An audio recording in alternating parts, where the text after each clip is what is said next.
सूचना केवल हमारे विचार हैं, वित्तीय सलाह नहीं। निर्णय लेने से पहले खुद शोध करें।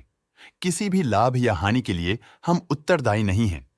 आज हम देख रहे हैं सीएट लिमिटेड के 2025-26 Q1 की standalone financial performance. Starting with the sales, पिछले क्वार्टर से सेल्स में 3% का इंक्रीज हुआ है, मगर कंपनी ने पिछले साल के मुकाबले 11% का सेल्स इंक्रीज रिपोर्ट किया। Expenses 3.5% quarter on quarter increase हो गए हैं, जो साल भर के 12% के राइज के साथ अलाइन करता है। क्वार्टरली सेल्स के कंपैरिजन में एक्सपेंसेस इंक्रीज होना दिखाता है कंपनी ने एक्सपेंसेस मैनेज करने के लिए स्ट्रगल किया। कंपनी ने पूरी साल के दौरान चैलेंजेस का सामना किया। ऑपरेटिंग प्रॉफिट, जो पिछले साल के कंपैरिजन में 2.5% अप हुआ है, quarter on quarter around -1% decrease हुआ है। Operating profit margin OPM annual basis पे -1% से डिक्रीज हुआ है और पिछले क्वार्टर के कंपैरिजन में -0.5% से डिक्रीज हुआ है। एक्सेप्शनल आइटम्स को ऐड करके अदर इनकम पिछले क्वार्टर के कंपैरिजन में लगभग 1.5 गुना बढ़ गई, बावजूद इसकी ईयरली ग्रोथ 68.5% हुई है।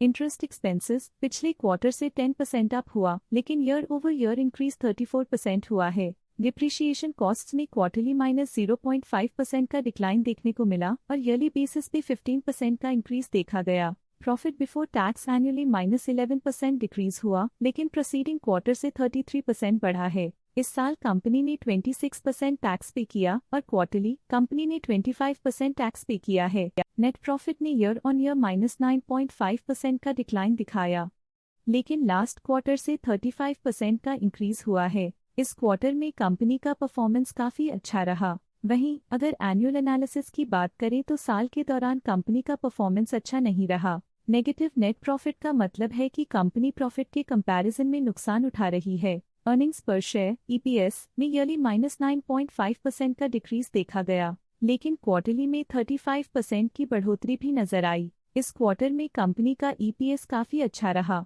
सीएट लिमिटेड के फाइनेंशियल स्नैपशॉट को रिव्यू करते हुए कुछ मुख्य ट्रेंड्स सामने आए हैं जो कंपनी की परफॉर्मेंस पे रोशनी डालते हैं। जून 2022 से जून 2025 तक सीएट लिमिटेड की फाइनेंशियल जर्नी में सबसे पहले बात करते हैं सेल्स की। इस साल सेल्स में 11.5% की वृद्धि हुई है और पिछले 4 सालों में 32.5% की वृद्धि हुई है, जो एक निरंतर अपवर्ड ट्रेंड को दर्शाता है। पिछले 3 साल से सेल्स लगातार बढ़ती जा रही है, जो मार्केट एक्सपेंशन और कंज्यूमर डिमांड में वृद्धि को दर्शाता है। अब बात करते हैं एक्सपेंसेस की। इस साल एक्सपेंसेस 16% बढ़े हैं और 4 सालों में 28% का इजाफा हुआ है। इस साल हालांकि एक्सपेंसेस सेल्स से थोड़ा ज्यादा बढ़े हैं, मगर ग्रोथ रेट्स का करीब होना स्टेडी ऑपरेशनल कॉस्ट को दर्शाता है। इस साल ऑपरेटिंग प्रॉफिट -19.5% कम हुआ, लेकिन पिछले 4 सालों में 91% का इजाफा हुआ है। इस साल ऑपरेटिंग प्रॉफिट में कमी आई है, लेकिन पिछले 2 साल की वृद्धि रेजिलियंस को दर्शाता है, जो एक अस्थायी मार्केट को संकेत करता है।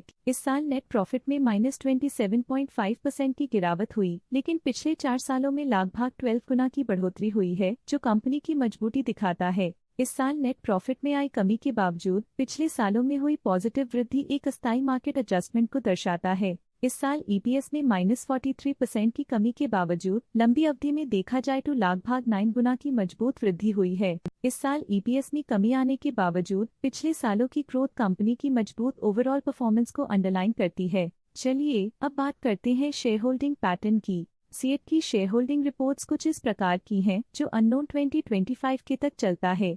ये रिपोर्ट कंपनी के शेयर्स की डिटेल्ड जानकारी देता है, जिसमें promoters, promoter groups, foreign investors, public investors और सरकारी एंटिटीज शामिल हैं। पब्लिक हेल्थ शेयर्स का परसेंटेज 2025 के में 16% से 2025 के में 15.33% तक डिक्रीज हो गया। इस डिक्रीज से साफ है कि इस टाइम पीरियड में कंपनी में पब्लिक का हिस्सा डिक्रीज हुआ है। जब कंपनी के शेयर्स का अधिकतम हिस्सा प्रमोटर्स, FII, DII या गवर्नमेंट के पास होता है, तब ये माना जाता है कि कंपनी मजबूत हाथों में है, जो स्थिरता और मजबूत समर्थन को दर्शाता है और इस मार्केट की स्थिरता बनी रहती है। डोमेस्टिक इंस्टीट्यूशनल इन्वेस्टर के शेयर होल्डिंग में थोड़ा डिक्रीज आया 2025 के से 2025 के में, जो दिखाता है कि डोमेस्टिक इंस्टीट्यूशंस ने अपने स्टेक को -1.44 से डिक्रीज किया है। FII, फॉरेन इंस्टीट्यूशनल इन्वेस्टर्स ने अपना शेयर होल्डिंग 2025 में 15.27% से 2025 में 17.38% तक इंक्रीज किया। ये बताता है कि फॉरेन इंस्टीट्यूशंस ने कंपनी में अपना इंटरेस्ट 2.11% तक इंक्रीज किया है।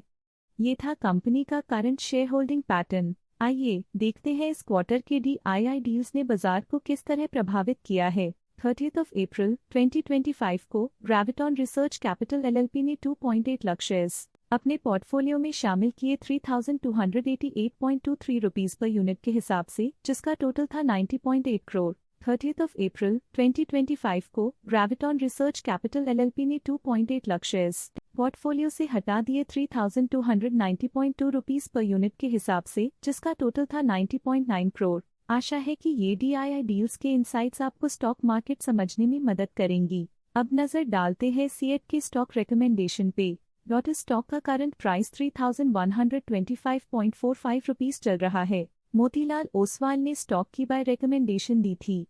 उन्होंने स्टॉक का टारगेट प्राइस 4,159 का अनुमान लगाया था। रिकमेंडेशन के समय स्टॉक का प्राइस 3,619.15 चल रहा था, जो करंट प्राइस से 12.1% अप है। ICICI सिक्योरिटीज ने स्टॉक की होल्ड रिकमेंडेशन दी थी।